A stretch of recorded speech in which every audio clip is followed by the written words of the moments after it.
Welcome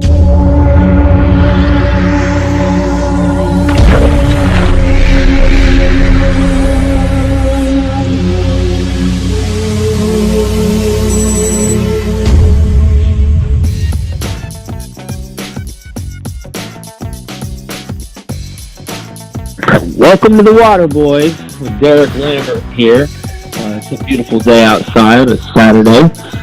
And guys, we're doing some great stuff today. We really are. The energy is going to be high. There's going to be some awesome guests here. And with my co-host here, we have Luther G. Williams, Dr. Luther G. Williams. How you doing, Doctor?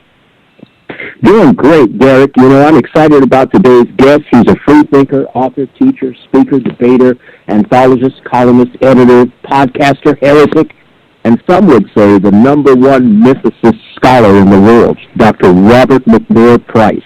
He's got two websites, The Bible Geek and his official website, robert.m.price.com.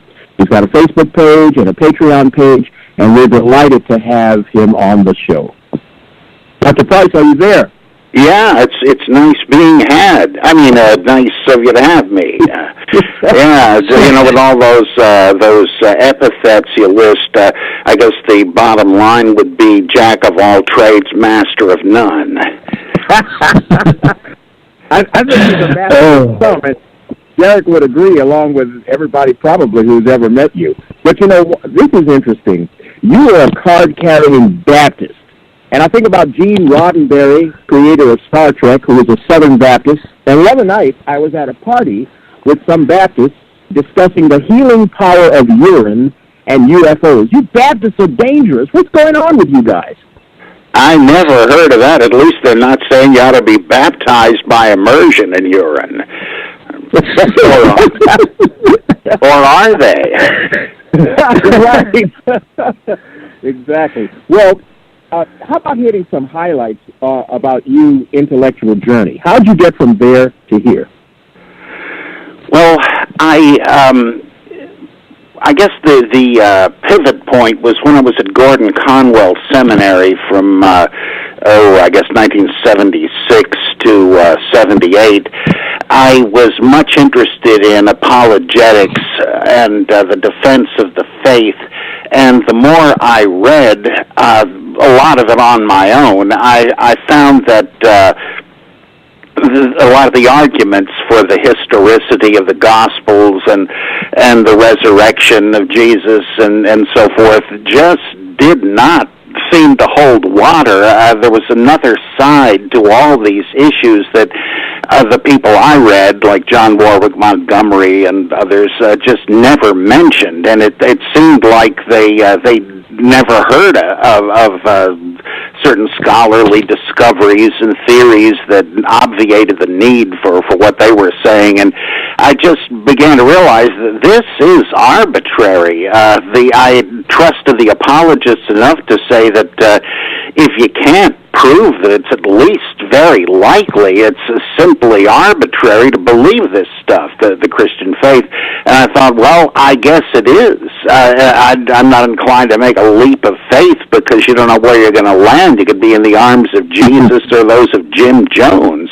And so I kind of, at that point, rejected evangelical Christianity. I also found it too confining psychologically and childish in the way you're to approach life and not deal with its problems and so on. So I just kind of got out of that, and I didn't go right to atheism or anything. I found the liberal and neo-orthodox theology, against which I had always been warned, to be quite interesting, and I undertook a huge reading program in the death of God theology, process theology, liberation theology, etc., etc. And eventually I found that I didn't really believe in the supernatural or miracles, but I did go for, I guess, what you'd call idealistic metaphysics. I figured there was a kind of a capital H holy.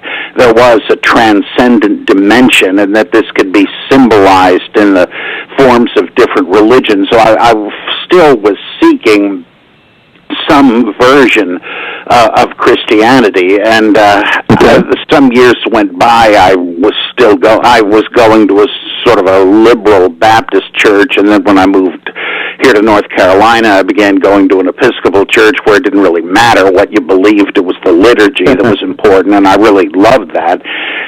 But I came back to New Jersey, where I had been before. I became the pastor of the sort of left-wing Baptist church I had attended a few years previously, and I preached. I had a really unusual congregation. I had very little idea of what any of them believed, because a lot of them were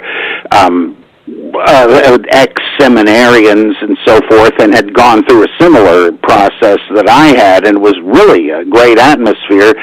But eventually I started my New Testament PhD program, got really immersed in the critical method again, and began to read deconstruction, and especially authors like Jacques Derrida and Don Cupid. And I finally decided I just can't see even the vague version of theism that I had accepted. It was sort of a compromise position, and so I became a kind of religious humanist. And that went on for a while, but then I kind of thought, well, really, is this really just a sort of a halfway house from real religion to the golf course? And right. So I just kind of became an atheist, though I've studied religion enough that I couldn't be a village atheist and a religion hater. That struck me as neurotic. And right. And you still have that background now from the Episcopal Church. You love the sense of community, the poetry, the costumes, the aesthetic experience. Was that still important to you even after you went away from theism? Oh, yeah. I have to admit, it's kind of, I kind of waver on that. At the moment, it personally doesn't touch me as much as it did. I may go back to it, though, because I really don't think religious experience or church experience depends on a belief that there's a God, like there's a moon orbiting the earth. It just doesn't beg that question. So I may go back to it, though at the moment I'm, I guess, living more of a secular existence, though surrounded by religion, and studying it and writing about it, and in a critical but friendly way. So I'm not sure where I'm at, but it feels good to be here. You know, in a small way, that reminds me of my experience, because I enjoy worshiping at Catholic Mass. I'm not by any means a Catholic or sanguine toward the doctrine, but the fixtures of the gold and silver and brass, the stained glass windows, the ornate wooden carvings, the trappings of a transcendent world far different from the one that we inhabit every day. That, that still kind of attracts me. So if given that you're a person that seeks out deep, meaningful experiences, and some of them might happen to be in church. Oh, yeah. What would go through your mind and heart in attending church at this stage of your journey? Well, very much what you described, that all of that, the trappings, which of course you don't really find in a lot of Protestantism like the Baptists, where since it's all a matter of doctrine and being saved by believing in it, it's no surprise that that kind of church service is basically a lecture with some music. It's supposed to be, but it doesn't really help aesthetically, whereas liturgical churches, all of that stuff, the incense, the architecture, the whole group of great things you listed, are like special effects. And right. It's not fakery or anything. I mean, it's like the props on stage in a play. It creates a zone of sacred space in which you see things, including yourself, differently. But I have to admit, I find even the prayers like confession of sin and all this stuff a little bit too much of a pretense these days. I feel like I don't really want to say this stuff. Plus, I find I don't feel like I have the right to take communion. It seems to me it's like almost making a mockery, though I have great respect for it, but I feel like they wouldn't really want me to do this. Just like in the Catholic Church, if you don't believe in transubstantiation, stay in your pew. I respect that, and I feel even though they don't put the bar up against you in something like the Episcopal Church, I do feel like I'm kind of an appreciative outsider now, so I have a little more trouble than I used to even participating in the liturgy. But it's, again, I'm not criticizing it. I wouldn't say it's mumbo-jumbo, as Harnack said about the Orthodox Church. I think it's fine and good stuff. And you know, so you have the name that you sometimes call yourself, a Christian atheist. Now, that's an interesting label. And presumably now, the noun would get top billing, right? Because a Christian atheist is some kind of atheist. I mean, a Christian atheist is just a little bit more of an atheist than an atheistic Christian. Would you agree? Just trying to put it into perspective. I don't try to mix the two. But I think even Richard Dawkins said that, if you want a militant atheist, there's one, but even he says that culturally he's a Christian and sings Christmas carols and stuff like that. That's not far from what I would say. I guess whether at the moment I bill myself as a Christian atheist or not has to do with how much influence Christianity has on me, and that kind of ebbs and flows, I guess. But I got the term from Thomas Altizer, who is very hard to pigeonhole because he is so knowledgeable about philosophy, aesthetics, mythology, theology, etc., and just seems to surf on all of that without diving into one of them. And I kind of or Harvey Cox. I remember I had a class with him at Harvard once, and here's a guy who's an ordained Baptist, and he has a Buddha statue in his office and all that stuff. He just figures there's no reason to exclude things, and so I am not a theist, but I am not an atheist in the sense that that's what I'm working for. I want to spread atheism. I don't care what anybody believes as long as they're not some crazy jihadist terrorist. Other than that, it's none of my business, and so I don't mind the Christian tag and sometimes embrace it more than others, I suppose.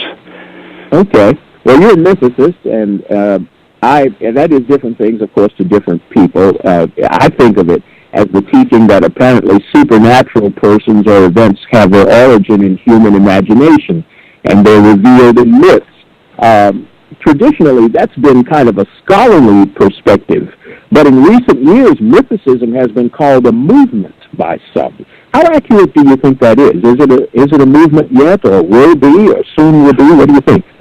I think it is on a popular level. Well, I guess I hate to use a word with bad connotations, but in the true sense, it's kind of an amateur movement, without which it wouldn't be much of a movement. And by this, I mean that in the age of the Internet and the ready accessibility of all manner of sources, New Testament criticism, the history of free thought, all these things are much more accessible, and this worries fundamentalists. Like Josh McDowell said that the Internet is the real threat to Christian faith today, because a lot of questioning youth find that they're not just oddballs, that there's a whole lot of people like them. So I think it is a movement with people that are surprisingly well informed, and they just don't have the leisure to go get degrees. Like Earl Doherty, he doesn't have a graduate degree in any relevant field, but anybody that reads his books realizes that I say his books are his doctorate. He doesn't need. Doherty's got. It's funny that you mentioned Doherty. I just wanted to mention his book, Jesus, I believe, Neither God Nor Man. Is that a Doherty book? Yes, that's right. I just got that one on your recommendation. Yeah, it's terrific. Looking forward to discussing it with you, too. Derek wanted to ask you something about a label, not the Christian atheist, but I think something else that mythicism is called nowadays. Derek, you remember that question?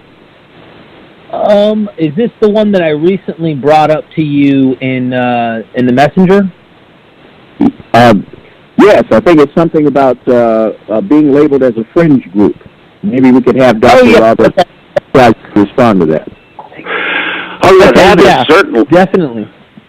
Oh, sorry, go ahead. That's certainly correct. I mean, if it's like the old bell curve thing, the mythicist movement or theory or whatever is on the bottom of it. It's certainly a minority position. People hear fringe and think that it's marginalized for a real good reason, that because it's lunacy, but that just shows a lack of acquaintance with it, in my opinion. I can see how one might not be convinced of it, but it seems to me to be, personally, I think the burden of proof is on the one who argues that there was a historical Jesus. It's not some crazy way of reading the evidence. And so, yeah, it's fringe. Very few people buy it, but then that was true of continental drift at one point. Whatever that guy's name was, I can't remember. They used to write him off as a nut, and then they discovered plate tectonics and said, oops, maybe they jumped the gun here. And you never know. I mean, there are fringe ideas that don't really deserve respect, like these Holocaust deniers. I really don't know how you can come to that conclusion. I guess I'm lucky because my father was in General Patton's army and was present at the liberation of Dachau, so I don't have any room for doubt about that, and it seems to me that, you got to be gone. The moon landing, to think that's a hoax, that's not as crazy. Or the 9/11 truther thing. Those are not absurd, but it just seems to me there's no real evidence for that. And I think mythicism is much more like the continental drift thing. And I think that Jesus mythicism may... before too long, actually become the mainstream position, just as Old Testament minimalism did. It was just a couple of decades ago that was laughed off. Thomas L. Thompson, who's one of the great minimalists, he couldn't even get a teaching job because people thought his views are so nuts. Now, that's pretty much acknowledged by everybody but fundamentalists, that there was no Moses, no patriarchs, probably no David and all that. Well, it's almost the same issues. Well, really exactly the same with the New Testament. So I have a hunch that will gain ground, whether in what remains of my lifetime, I don't know. But of course, I also don't care. I expound this because it's interesting to me, and it's worth sharing what I've come up with. But just as I don't try to convert people to atheism, I have no interest in filling the ranks of mythicism. It's just real interesting to me, but I don't know that it's not a gospel to preach. Well, I have to agree with you about mythicism, envisioning it perhaps becoming the norm. When it would happen, we don't know, but certainly it's not a strange idea. It's not shocking. I look at it as being in the food. It's in the water. It's in the air. It's already all around us.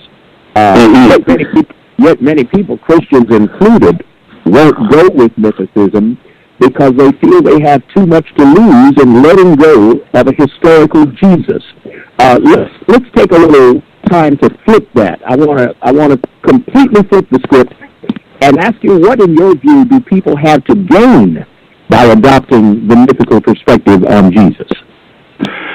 Well, a good shot at intellectual honesty, and I guess this really has to do with professional scholars.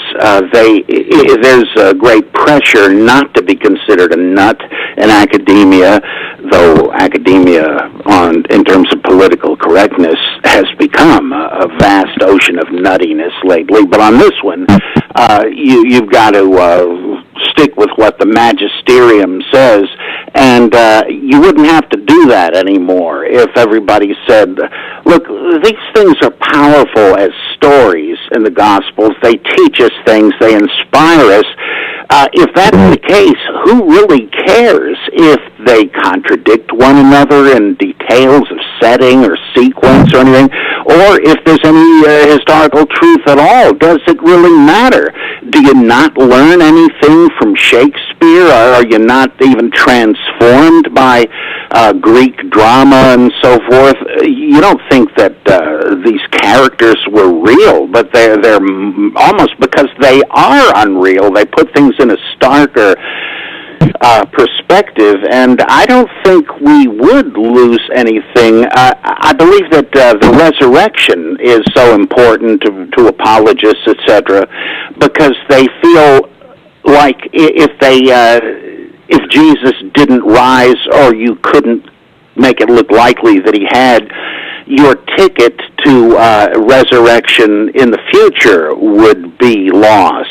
If they can say, oh yeah, Jesus rose from the dead, we know that, it's the best attested event in history, which some foolishly say, oh well then all right, there must be a God who raises the dead, and I've got my ticket. If that weren't the case, and you wanted to believe in immortality, you might feel a little worried about it if there's no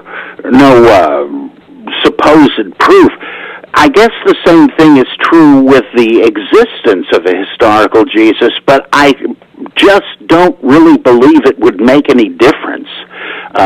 It's the character of Jesus, which is all in the Gospels, which is why fundamentalists and evangelicals don't like any real critical study of the Gospels.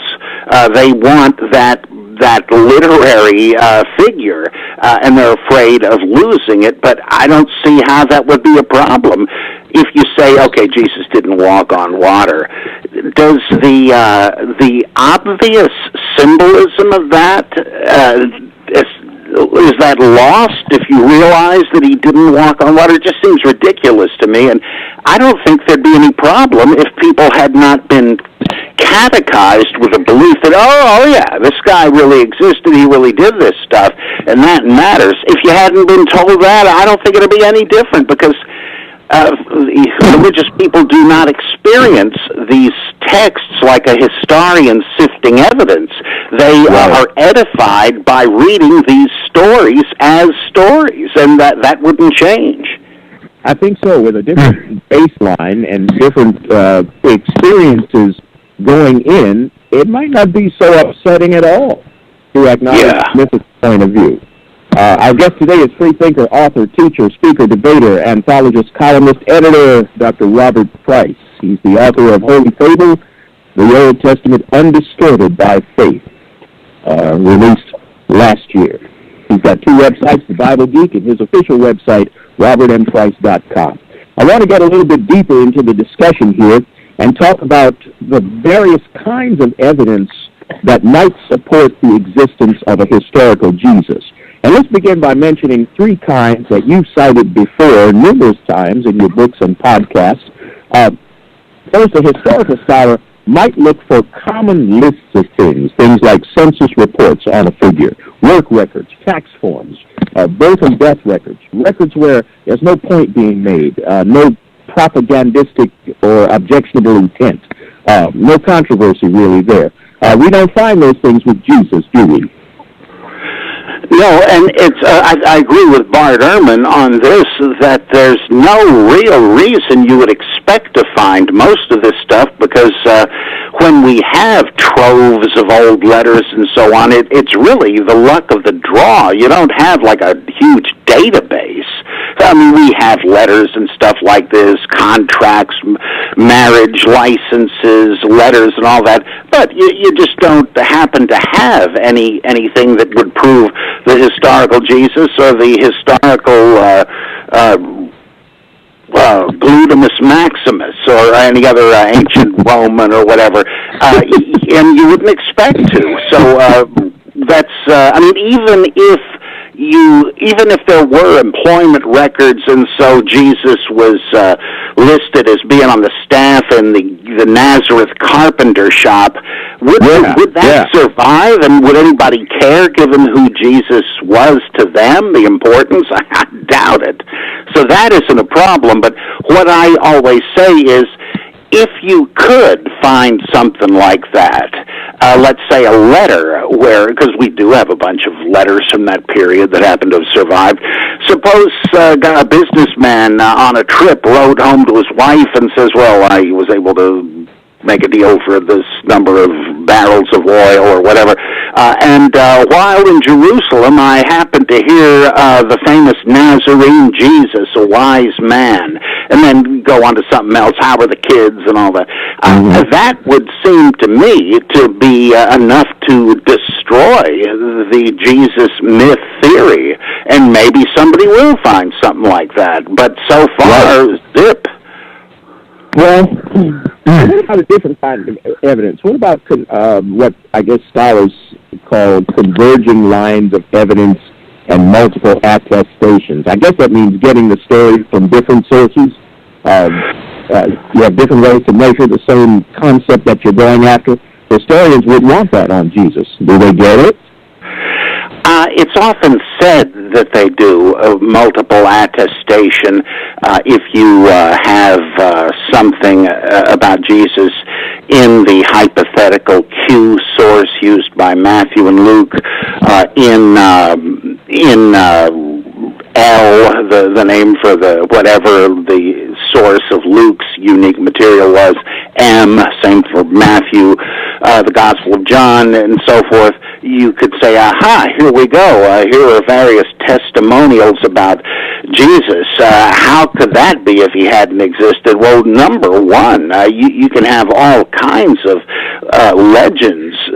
The whole idea is if a myth is spreading around, you may have different legends and be unable to trace their origin. Just look at any book about Greek mythology. In different cities, they had different myths about Hermes or Dionysus. Did Hercules live in this town or that one? Did he serve this king or that one? Nobody thinks there was a historical Hercules.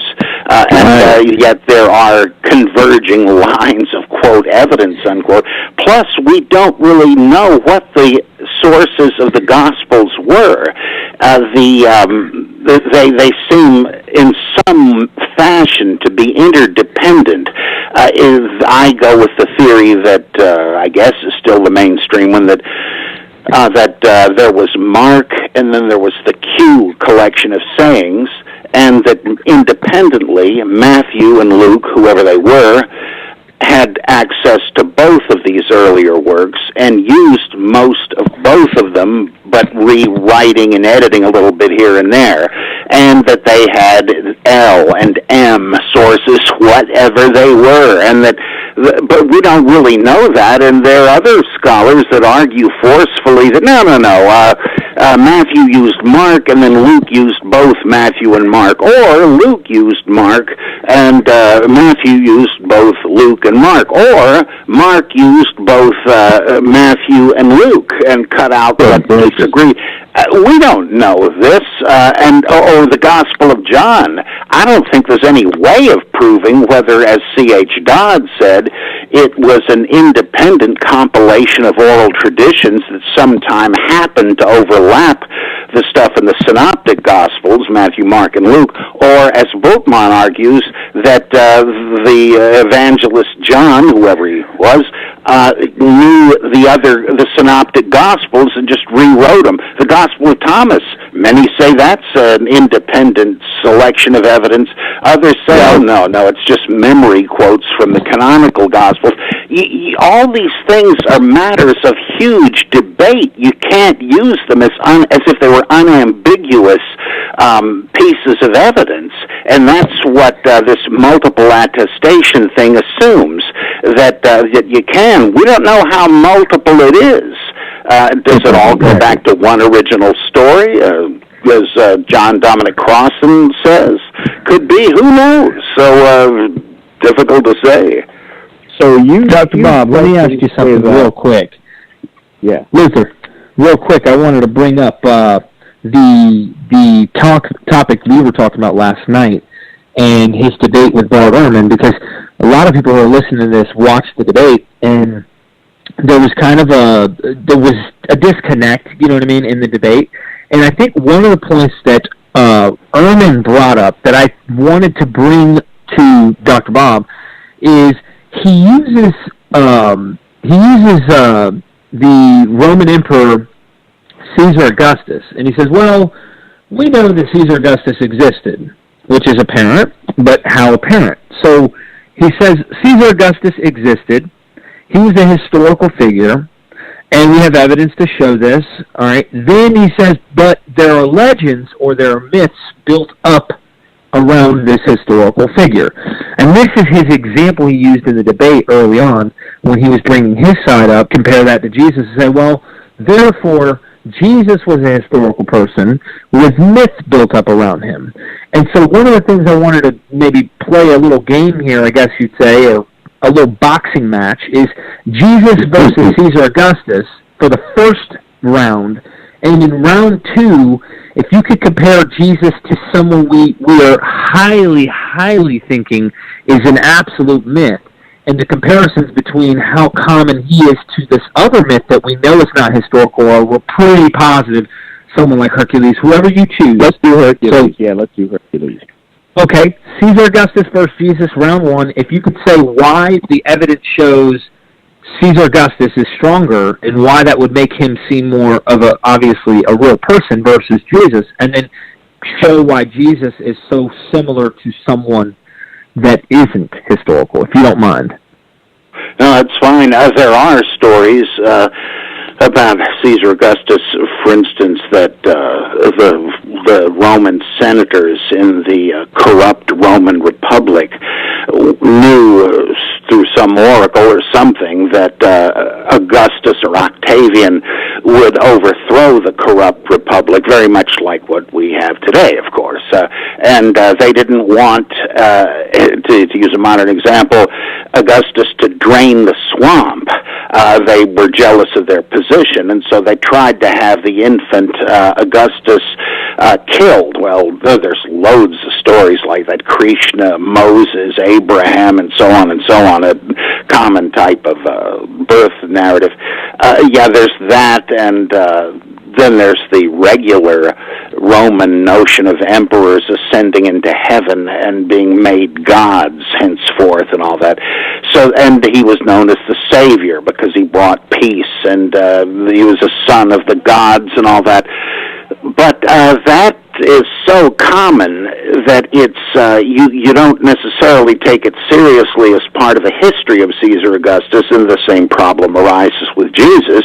All of these stories can, and even the sayings of Jesus, can be paralleled. They talk about multiple attestation. You can find parallels in Buddhism, Pythagoreanism, etc., etc., etc. But the main thing we know about Augustus is his involvement in the events of Roman history. He is so central a figure that you'd make nonsense of the whole thing if you said there was no Caesar Augustus. Well, then, who did the stuff he's supposed to have done? Now, what, Bill Augustus or Irving Augustus? I mean, what the heck? Now, Jesus, on the other hand, is like all miracle. There is no real link with world history. Doesn't even have to be on a big scale. Apologists like to say, well, wait a minute, Jesus is connected with known historical figures like Pontius Pilate, Herod the Great, Herod Antipas, Joseph Caiaphas, the high priest. Doesn't that tie him into the times in which the Gospels place him? Not really, because having nothing to do with mythicism, critical scholars have pointed out for a long, long time that every one of these stories is highly dubious for another reason. For instance, the story of Herod the Great trying to kill this new king of the Jews by killing all the babies in Bethlehem. This is so much like Pharaoh's attempt to kill the deliverer of the Jews, who turns out to be Moses, is the way it's told not in Exodus, but in Josephus, a contemporary Jewish writer. It is so much like it that, in fact, Matthew's is the most like this. Luke's is like a similar one in the Biblical Antiquities of Pseudo-Philo. So the parallels with these others make it highly questionable whether Jesus really had any connection with Herod the Great, especially since his atrocities, which were many, are recounted in various sources like Josephus, but what do you know, the Bethlehem slaughter is not one of them, and it's hard to imagine it wouldn't have been if it happened. Seems to be based on Moses. Okay, Herod, the trial before Herod Antipas, that's not even hinted at in the other synoptic gospels, much less John. So you got to wonder. In fact, some of the material in the story of the trial before Herod is just lifted out of the trial before Pilate in Mark, so that kind of vanishes. The link with Pilate, for generations, scholars have said, wait a second, Pilate lets Jesus go even though he's been condemned to death because a bunch of roustabouts outside his window preferred that he let Barabbas go, who was a known killer of Romans in an insurrection? Impossible. And Pilate was a notorious Jew hater. There's no way he would let this king of the Jews go. This is part of a tradition in which Pilate is whitewashed, so all blame can fall on the Jews. Eventually, Pilate is canonized as a Christian saint, believe it or not. So that's really historically worthless. Caiaphas, we only hear about him because of the trial before the Sanhedrin, etc., which happens on Passover Eve. There's no chance. Whoever cooked this up just wasn't thinking.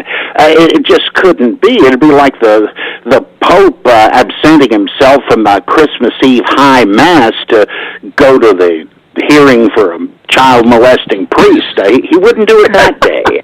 And so all of this stuff is so dubious and totally independent of mythicism that it just so happens that all of them fall away and you are left with no connection between Jesus and the events of his ostensible time. So I think there is no analogy really between Jesus and Augustus as potential historical figures. So what about that's a side-by-side contrast. What about round two, Derek? How about a side-by-side comparison of Jesus with a known mythological figure like Hercules? What evidence do we have? Well, absolutely. Hercules crystal?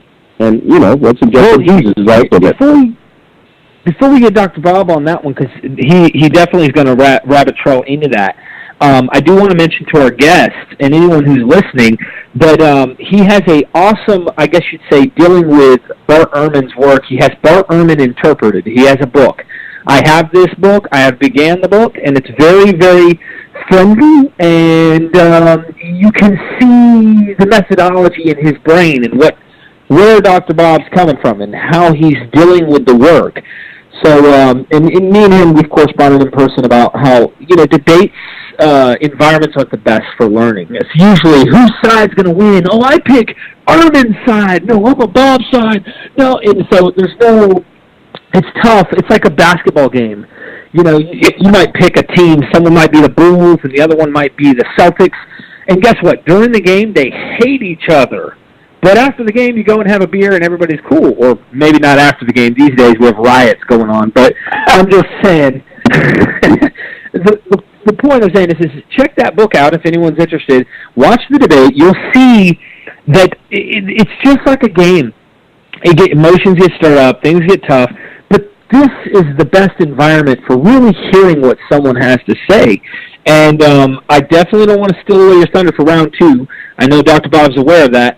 But real quick, before we get to round two, some of the New Testament clues, as someone like Ehrman or people who are opposing Mythicism, and they're saying to like Richard Carrier and yourself, hey, look, in the New Testament, in the book of Romans, for example, he's a descendant of David, or you see these strange, brother of the Lord, these strange little things they try to pin down to a historical Jesus. Now I know this is another rabbit trail that could happen, is who are the authors of these books that are supposedly by Paul? And what are your thoughts on that? But that may be a question we need to pause on and hold off on, so you can maybe deal with these questions of that before you get into round two. What do you say? Well, I can capsulize, I think, the point you're making here. I believe there are good reasons to say that all of the Pauline epistles, so-called, are pseudepigraphical. They weren't written by any apostle Paul, though there may well have been one. And this is a scholarly tradition that goes back into the 19th century among the Dutch radical critics, von Manen, Lohmann, various others, and Bruno Bauer and Georg Streck and various others. But this is so abominable to any kind of Protestants who seem to esteem Paul over Jesus in some ways, theologically, that it's impossible they're willing to say that some 6 of the so-called Pauline letters are inauthentic, but the others are a holy ark you can't touch, and you just, again, seem like a lunatic to them. Well, I suggested in the debate at one point that Galatians, which has that reference to James, the brother of the Lord, is not a Pauline document, and Bart just laughed that one off because it was so strange to him. And I understand. I used to be there too, but it's like debating with a fundamentalist, though Bart is certainly not one, but the idea is that you're in a different universe of scholarly discourse. You don't share enough assumptions to be able to exchange ideas and to debate this and that. And so that's a good example of how, or like he will argue that Jesus must have existed because there was no Jewish notion known to us about a Messiah getting crucified. Well, there is, if you factor in the ancient royal ideology, whereby the king underwent a yearly humiliation ritual, playing the role of Yahweh, dying and rising and renewing his kingship every year, which is a common thing in ancient Middle Eastern monarchies. I don't see any sign that Bart has ever brought that up, because if you do, you realize there is a pattern for a dying and rising Messiah, because the ancient kings of Judah were messiahs and sons of God in whatever sense. Well, again, I don't want to get into that right now, but the point is, by not taking that into account, I think Bart is putting on the blinders to a field of evidence that is very relevant. And I don't mean to imply he is personally ignorant, except in the sense that those who have his professors, like he studied under the great Bruce Metzger, who, however, was a conservative evangelical textual critic, and I doubt if he even knew about stuff like this. It's just that he comes from a tradition of scholarship that is still pretty close to orthodoxy, though he himself is an atheist. The idea about a crucified Messiah, it's funny you should mention that. I've seen that in Margaret Barker's work. I've seen it in Crispin Fletcher Lewis's work. They come from a slightly different tradition, I would imagine. Charles Geishen, those that talk about angelomorphism of Judean kings. Yeah, that is fascinating stuff. Great books. About a dying and rising king as a manifestation of Yahweh. These guys get heavy into this, but Thurman apparently ignores it. Yeah, and again, I really want to be clear. It's not like I'm saying he's inept or anything like that. It's just you read any of the people in the mainstream scholarly guild, they just don't pay much attention to the so-called myth and ritual school, which is predominant in Scandinavian scholarship, and it's very relevant, but it's just not in their sights yet.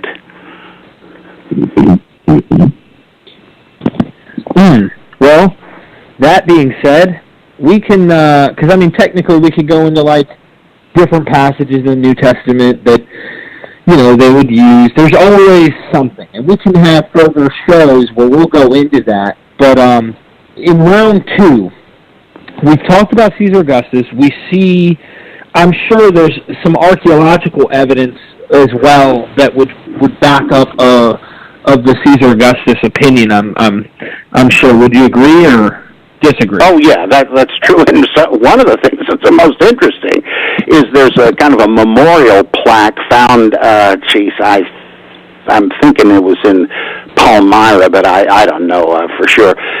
Where it celebrates the birth of Caesar Augustus, and the wording is that his birthday was the beginning of the gospel of Caesar Augustus, the Savior, and all that. It's the same thing at the beginning of the Gospel of Mark, the beginning of the gospel of Jesus Christ, the Son of God. And what is that beginning? The baptism by John the Baptist.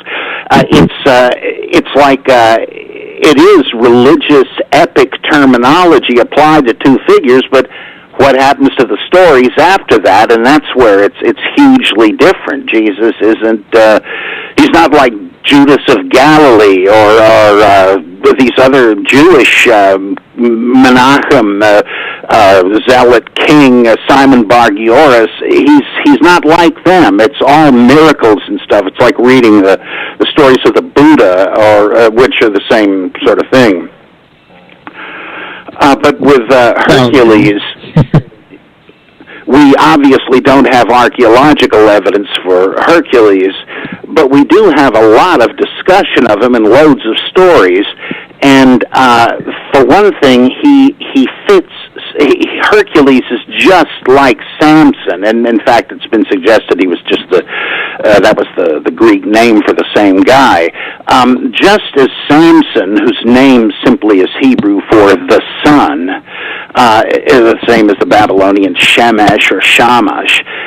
Just as he is obviously the sun personified, and that's why he burns up grain fields when he kills the lion, just as Hercules does, and wears the mane, which symbolizes the sun's rays.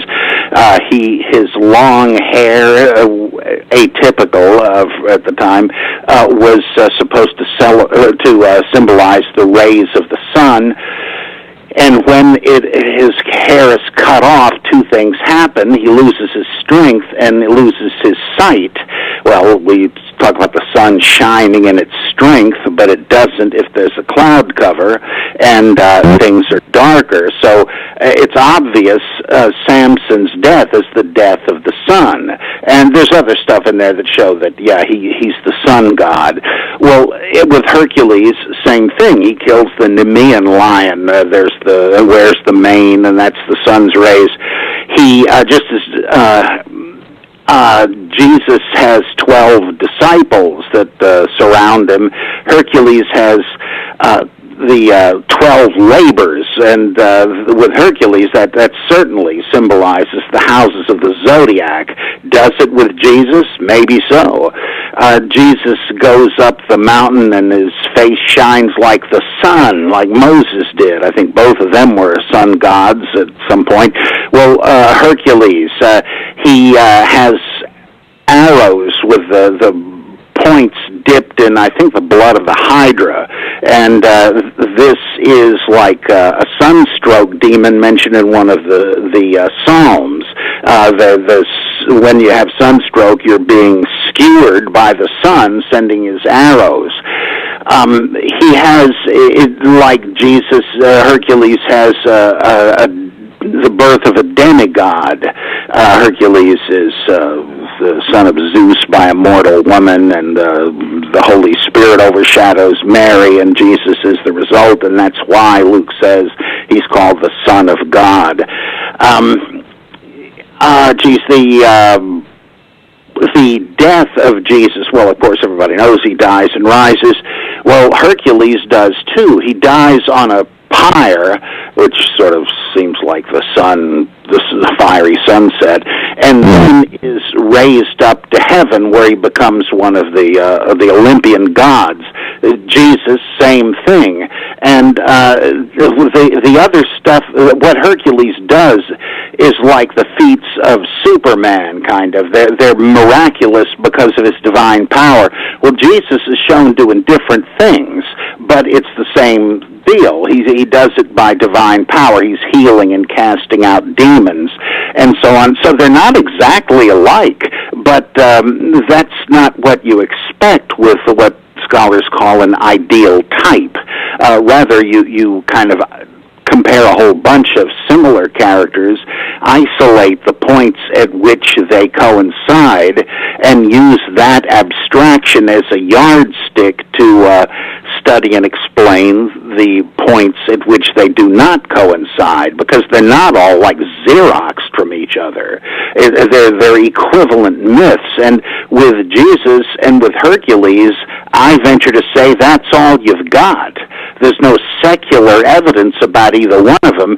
And to finish this up, it's very striking that Hercules is a great example of ancient Euhemerism, named for Euhemerus, the guy that invented it.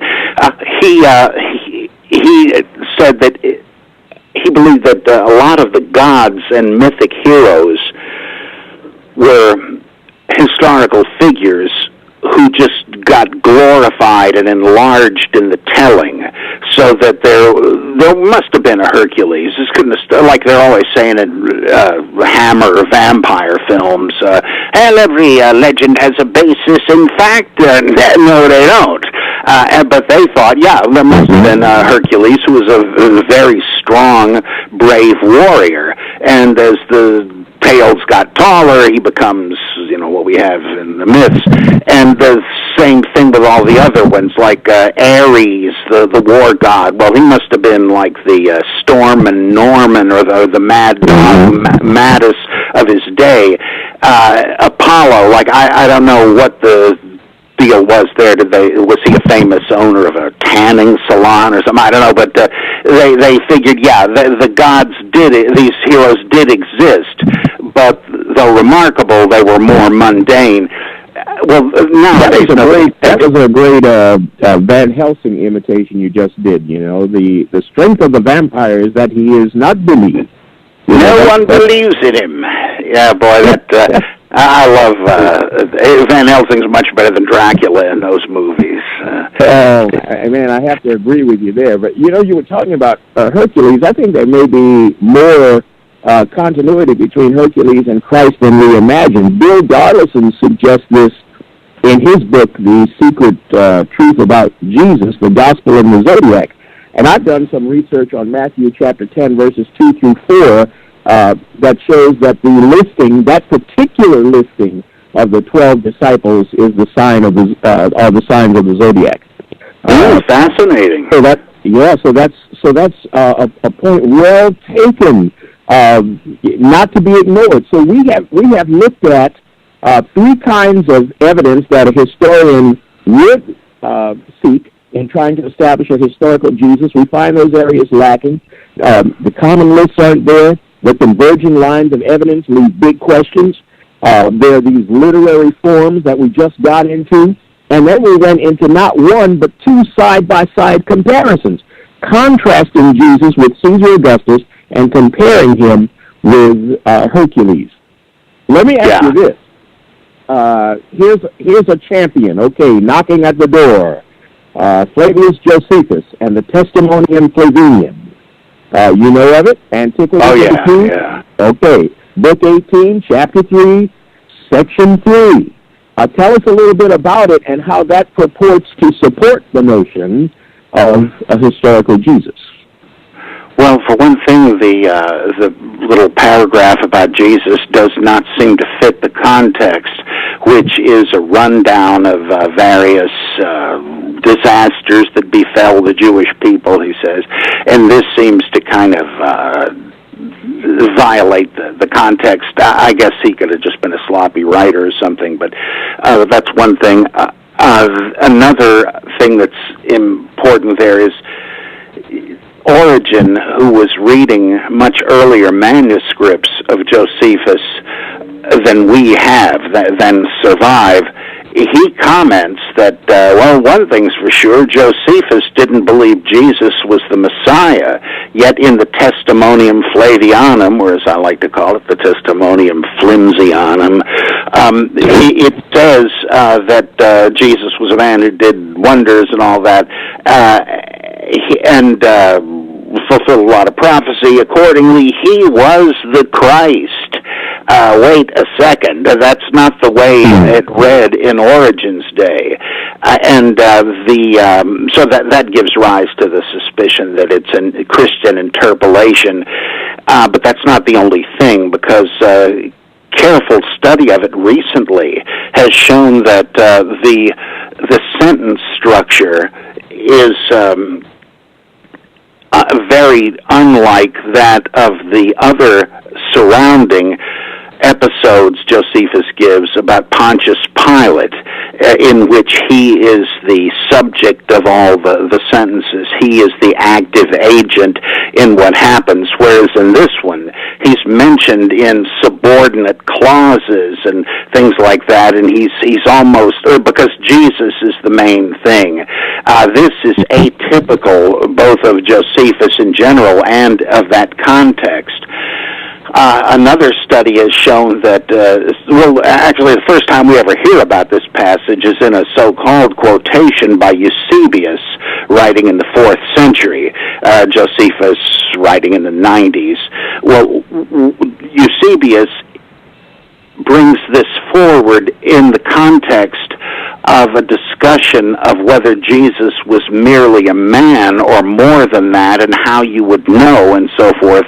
Then he brings in this, which just appears to be tailor-made to back up the point he is arguing in specific after specific, which gives a lot of weight to an already well-known theory that Eusebius simply created this, as he seems to have done with the letters between King Abgarus of Edessa and Jesus, where the king says, I'm ailing, I hear that you're in constant danger, why don't you come and share my kingdom with me and heal me, you'll be safe here. And Jesus sends him a letter back saying, blessed are you for having believed without seeing, for it's predicted concerning me that those who see will not believe, those who don't see will believe. He says, nonetheless, I've got to go the way God has ordained and die and all that, but after I'm raised, I will send one of my disciples who will heal you. And that turns out to be Adai or Thaddeus. And then you get the holy image of Edessa legend stapled onto that. It grows in the telling. But there's no way this was written by Jesus or King Abgarus. Josephus says he found it in the archives of Edessa. No, he didn't. He made the stuff up, and in all probability, he made up the Josephus quote as well.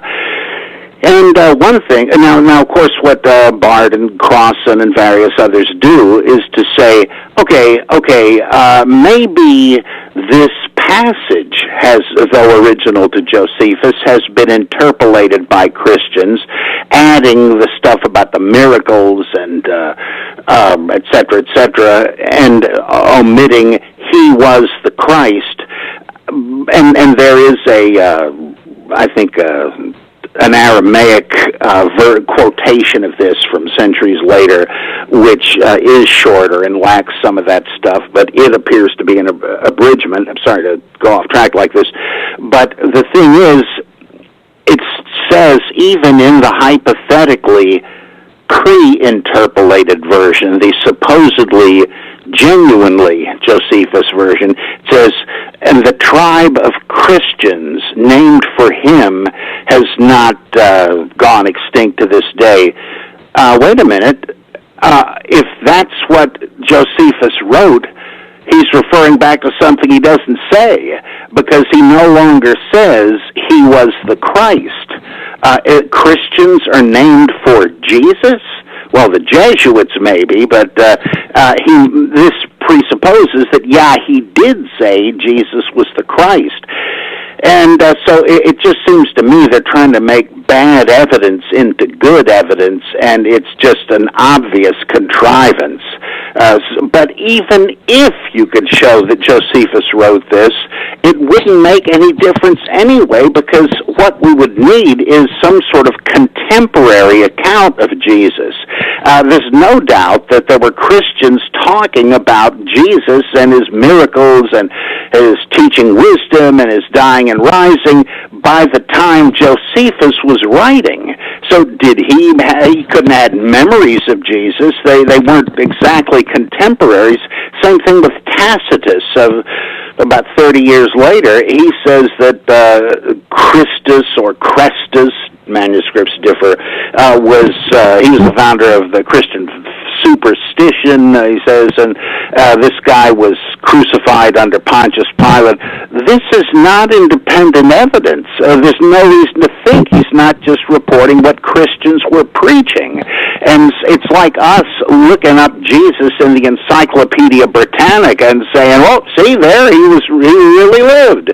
Not early enough. Yeah, this issue about recycling information is huge.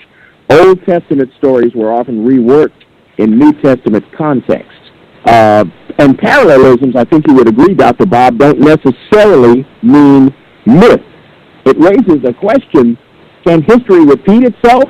I don't know. Maybe it can. So a very famous parallel is that between Abraham Lincoln and John Kennedy. You're familiar with it, and you have brought it forth many times. Okay, so, and in fact, let's look at this as kind of a comparison to what we're talking about here. You look at Kennedy and you look at Lincoln, okay?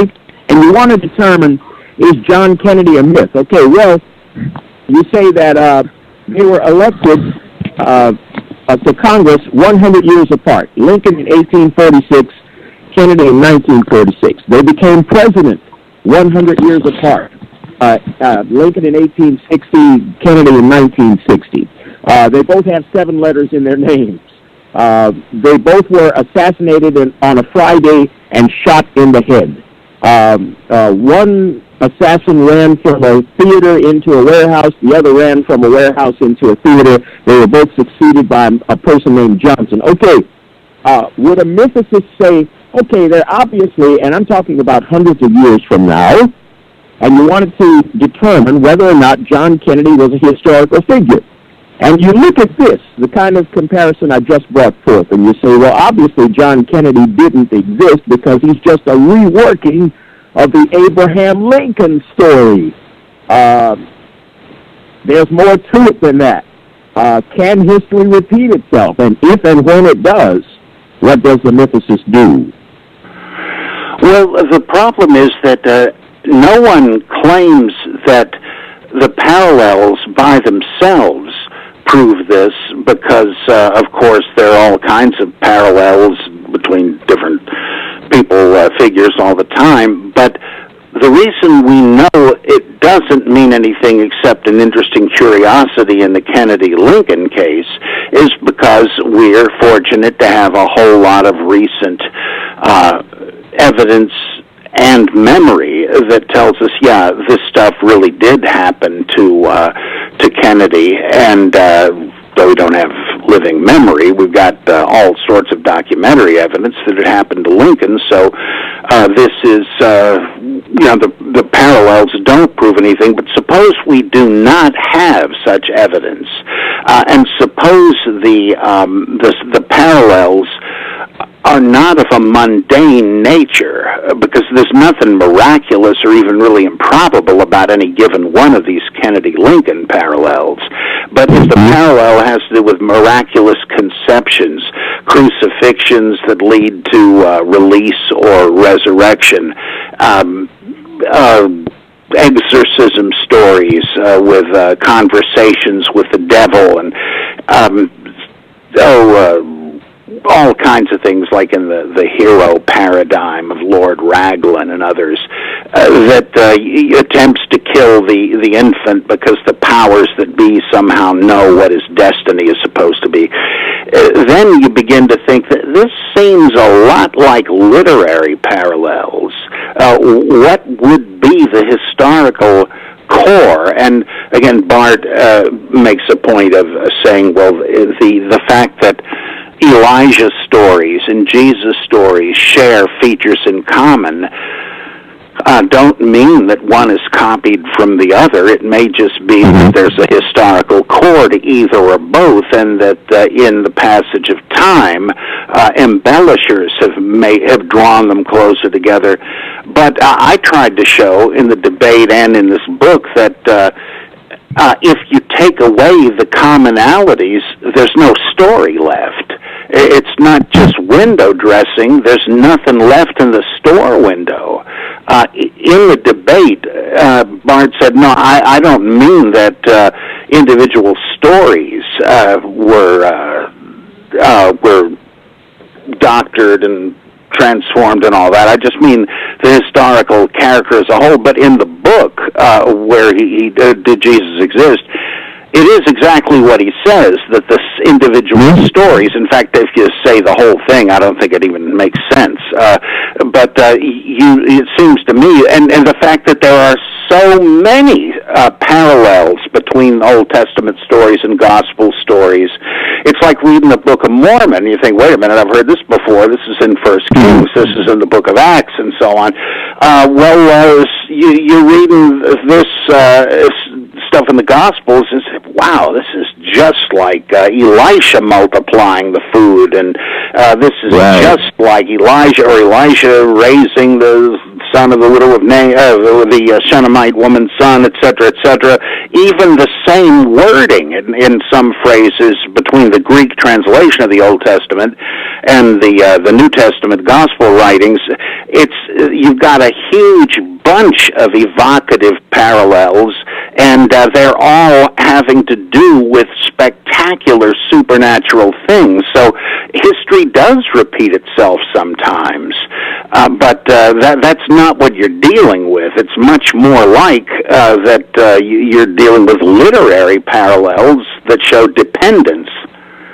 Right. Good distinction. Would you give us a quick list, Dr. Bob, of mythic parallels of Jesus with other figures? Just tell us a little something about what he might share in common with Adonis or Osiris or Hercules. What are some of these archetypes?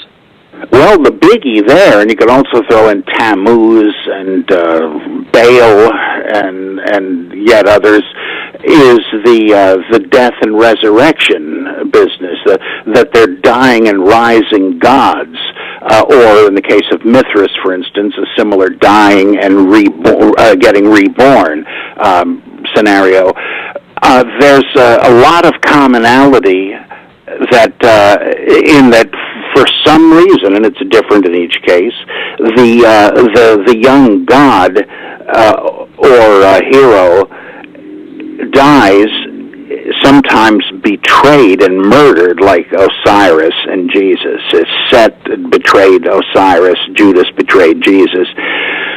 And then you have the holy women search for the body. Mary Magdalene and the others in the Gospels, Isis and Nephthys searching for Osiris, the goddess Cybele searching for the slain Attis, Aphrodite searching for the slain Adonis, gored by a boar. Attis bled to death after castrating himself, and so on. You get the impression that these weren't copied from each other. They're too different for that.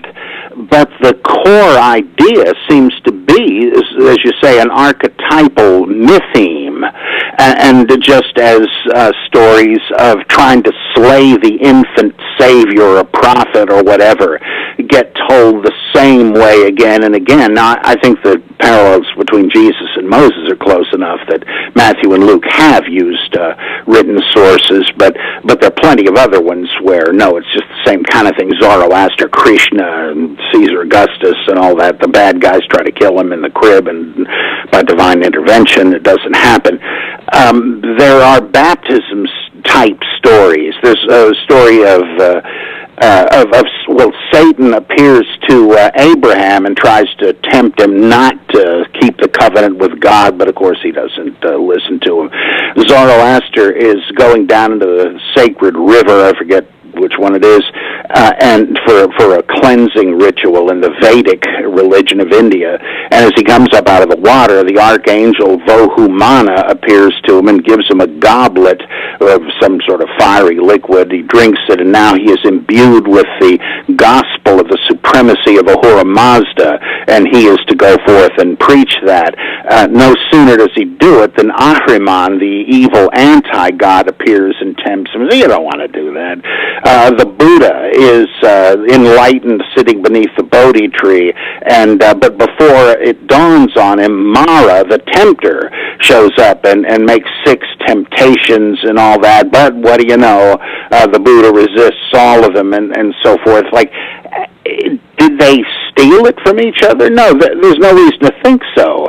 It's just the same kind of thing because you want to make the same point. It's what Martin Debelius called the law of biographical analogy. You're trying to show what a hero the founder was, and there's certain stock ways of doing that. That happens all over the place in the Gospels and these other texts. And, of course, the ascension into the sky and so on. That's a common one. So with all of these mythings that are so common, yet you don't want to say that Jesus is just a ripoff. It's a straight-up conspiracy, creating a god and inventing a religion. It's more complex and it's more subtle than that?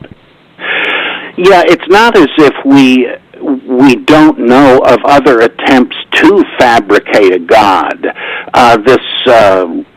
Lucian wrote a satire called Alexander the False Prophet, where this guy, Alexander of Aboneutychus, decides to create a cult of Glaucon, a talking snake. And he has this big python with a kind of a puppet mask over its head in the shadows, and the yokels line up with questions on a piece of paper, and they collect them, and then they read them off by somebody behind the snake. And they say, the god Glaucon has answered my prayer, and he sent out apostles to spread this cult because it was a way of making money. Yeah, that could happen.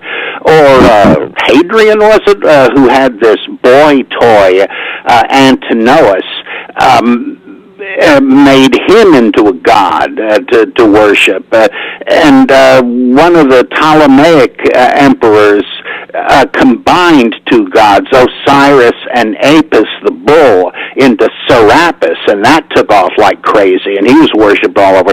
So that could happen, but I just don't see any reason to think that it did in this case, because there's no reason to believe anybody made up Baal or Attis or anything. It's just it's a common myth because it comes from agricultural societies where they believed, well, they recognized that the seasons changed, the vegetation died, and then it came back, and it occurred to all of them to mythologize that in pretty much the same way.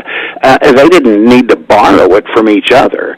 You don't have to get the idea of a sun god from some neighboring tribe. You see the sun, and it must be a god.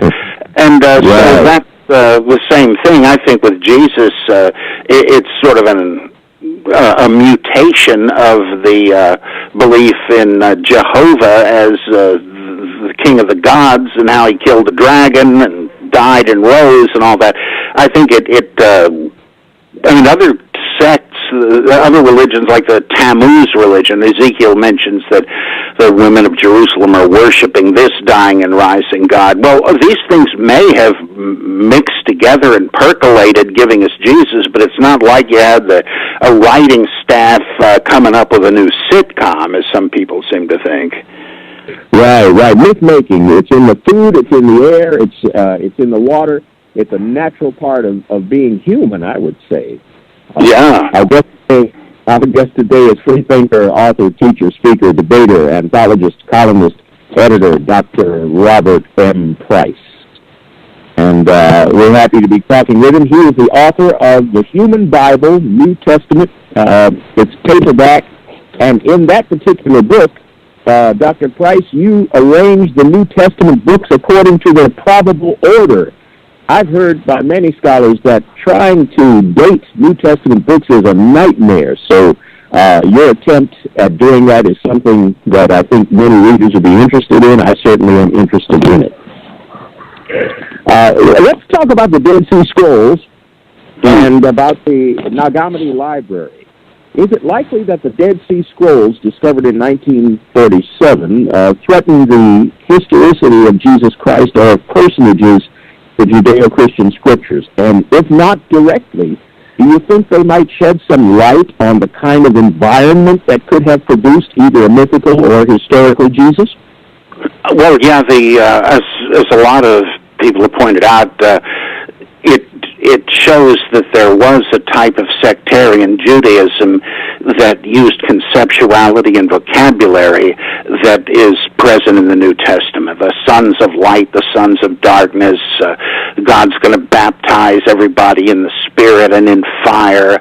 The monastery of the Qumran sect, whoever they were, Essenes, Zealots, the Optimist Club, whoever they were, they were organized with a council of 12 and an inner circle of 3, and then at the top of the thing, the teacher of righteousness, and this obviously sounds kind of like the early church and Jesus.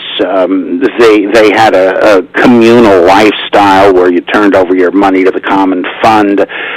There were penalties for speaking rudely to your brethren, and just like in the Sermon on the Mount, don't call your brother thou fool, or you'll answer to the Sanhedrin, stuff like that. It really did show, yeah, this is the same kind of stuff we have in the book of Acts and the Gospels, and the spirit of truth, just like you find in the Gospel of John.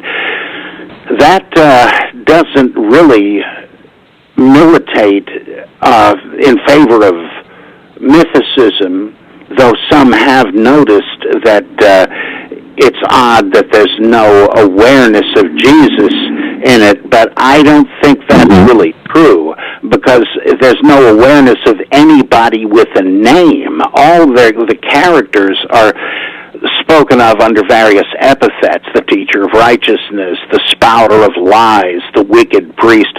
Who are these people? Well, they're pretty good guesses, but it's impossible to be sure. And Barbara Thiering says she thinks that the teacher of righteousness was John the Baptist, and that the so-called wicked priest, allowing for vilifying rhetoric, was Jesus, who broke away and liberalized the whole thing, just as the Gospels show Jesus and John in agreement at one point and then different at a later point. Well, it could be. Robert Eisenman says, no, the teacher of righteousness was James the Just, and the spouter of lies was Paul. And this is too complex to go into in detail, but I find Eisenman quite convincing on that. But it sure doesn't really prove anything either way, because those darn guys didn't give us an answer key.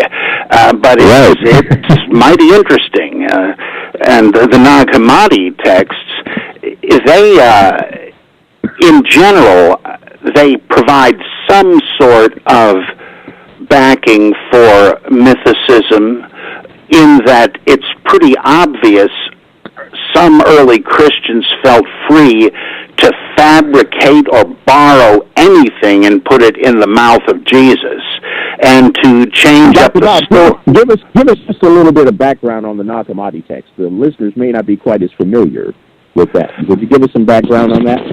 Yeah, in 1945, 2 years before the scrolls were discovered in Jordan at the time, I guess it was, in Egypt, this kid known as Muhammad the Wolf he was chasing a runaway goat, and now I could be mixing this up with a similar story of how the scrolls were discovered, but I think this is correct.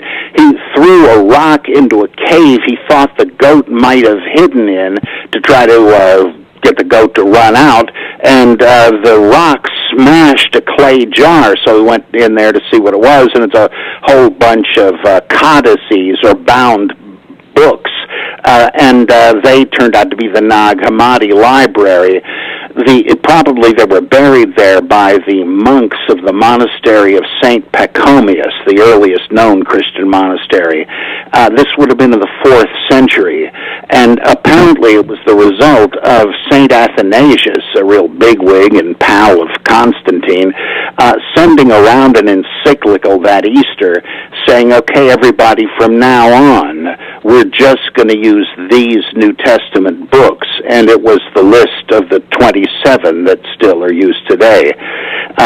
He didn't make that list. I think Polycarp of Smyrna already had a couple of centuries earlier, but it hadn't caught on everywhere, and so Athanasius saying, this is it, we're using no other ones. Well, the monks knew what would happen, that the representatives of the bishop would come around again, maybe the next year, to check their library to see if they still had these other books, and so they said, well, we're not going to burn them. Let's hide them. And so we now have the Gospel of Thomas, the Gospel of Truth, the Hypostasis of the Archons, Thunder, Perfect Mind, the Revelation of Dositheus, the Sophia of Jesus Christ, the Dialogue of the Savior, on and on and on. And there's loads of them, and some are not even Christian, some are Hermetic or Platonic or one thing or another, but they're all types, they're the writings of various Gnostic sects, some of them who appear to be pre-Christian and Christianized, adding Jesus to the original text. In one case, there is a text, the epistle to the epistle of Eugnostos. No, wait a minute. It's called Eugnostos the Blessed, and it's a treatise about how to get to heaven and Gnosticism and all that. But there's another version of it, which I think is the Dialogue of the Savior, where some editor has simply taken sentences from this other document and made them into answers by Jesus to questions by the disciples. Now, there you've practically got it on videotape, somebody attributing to Jesus huge amounts of stuff that came from another source. Even in the other ones, like Jesus is credited with huge, long, esoteric, and I might add boring, discussions of the secret knowledge and how the world really started and so on and so on. And this explodes the idea that pious apologists say that, well, the early Christians took great care to keep straight what Jesus had said and what they were saying. Come off it. It just shows that there's no compunction about using Jesus as a ventriloquist dummy, and people have visions of Jesus coming back from heaven and telling them this and that. Well, this looks like the kind of thing that led the Catholic authorities to historicize Jesus. There were so many different kinds of competing Christianity, all based on alleged revelations that people had had. Jesus appeared to me and said this and that. And so the tactic of historicizing Jesus was a way for the bishops to say, look, we've got the copyright, and we know this is what Jesus said because our bishops were taught by the guys that hung around with him. So we know. I mean, you can have any crazy vision you want, but our guys heard it and wrote it down. Right. So do you think it's fair to say this? You've got two monumental discoveries, Nag Hammadi Library and the Dead Sea Scrolls. Now you fold them back on this mythicist versus historical debate. Is it possible, then, that the psychology of historicism, the desperate need to establish a historical Jesus, is really an attempt to simplify the kind of maddening diversity that we find in these texts and the beliefs that they represent. You know, it's like if we could just put out the fire in these epic discoveries and represent once and for all that there was a simple Jesus who lived in a particular place at a particular time under particular circumstances. Is that what's going on? Yeah, it's the same motive, defending a historical Jesus, that led to the creation of a historical Jesus. You guys are all wrong. We got it from the horse's mouth. You're making it up. You're winging it. We're not. I think that's still the reason. Oh my goodness! Wow. So guys, check it out. We're coming upon halftime here, so I want to take a brief moment to give our audiences some of this stuff. Robert has written over a long period of time lots of stuff, but he has gone thoroughly, and so there's a 3-volume set. It's going to be 4 volumes, if I heard him correctly the other night, right, on a Holy Fable series. He has a Holy Fable. The first book out is based off the Old Testament, Undistorted by Faith. Okay, so this is definitely a series we're going to have to get. Me and you, Luther, are going to have to dissect it. We're going to have him on further broadcasts going into this. Holy Fable Volume 2, dealing with the Gospel and Acts, Undistorted by Faith. And Holy Fable number 3 is the Epistles and the Apocalypse, Undistorted by Faith. And so I'm really looking forward to that series. He's got Barter and Ehrman interpreted. You get to hear some of that talk, if you will, of him dealing with Ehrman, and they had debated. There's a debate about that, but he has the pre-Nicene New Testament, 54 formative texts. He has the Human Bible, New Testament. I love how you put your face as Jesus on all your books. It's like we just need to get like a following, create a cult, you know, and just come on, let's join and follow Robert. You know what I mean? Yeah, I hate to have that, but originally the publisher came up with the gag of putting my face on the prophet, I guess Moses or whatever, on the first one. Well, I didn't mind. I got plenty of jokes inside the book, but then he and I had a parting of the ways because he could not abide my political views and didn't want to be associated with them. So Carol and I put out the next 2 volumes, and we decided to keep the gag going. So I became Jesus tempting the devil on the second one, and then the third one has the 7-headed dragon Leviathan, and all 7 heads are me. So we Behemoth is Frank Zindler, and Carol and her mom and our daughters are the angels, and and on the fourth one, the angel Moroni is appearing to Joseph Smith, and Moroni is me. So this is amazing. I love the humor. I love the humor, and I mean, look, he's got the amazing colossal apostle, the incredible shrinking son of man, the Christ myth theory, and its problems, which is awesome. Yeah, but Derek, my favorite is my favorite. I have to admit is a chapter to one of his books, if I'm not mistaken. When I get that feeling, I want textual healing. Yeah, about textual criticism, and then the last sentence of the chapter is, "I can't wait to interpolate." Oh man, marvelous! I just love it. Look, as we prepare to bring things kind of full circle, I wanted to talk a little bit about what is meant by a myth in a religious sense. And I'm not a mythicist by trade, and I think we often take for granted that we know what a myth is. So I have my own ideas, as others do. Perhaps some of our listeners equate a myth with a false idea at best, or a lie at worst. A fellow named Bill Darlison wrote a book entitled The Gospel and the Zodiac, The Secret Truth About Jesus, in which he espouses a Jesus that is mythical rather than historical. He defines a myth this way. He says, it's a traditional or legendary story, usually concerning some being or hero or event, with or without a determinable basis of fact or a natural explanation.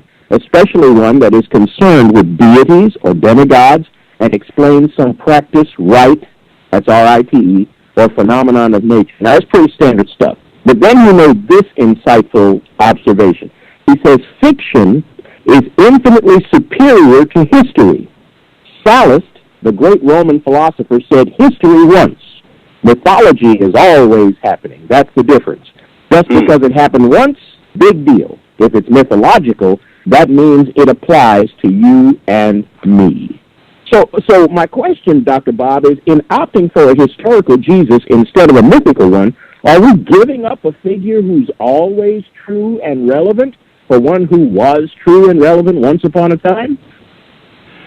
Well, I think that, this is why I say it wouldn't really matter if there was a historical Jesus, because the myth is taught, the story, whether you think it happened or not, is taught, and the myths are actualized in ritual, baptism, communion, things like that.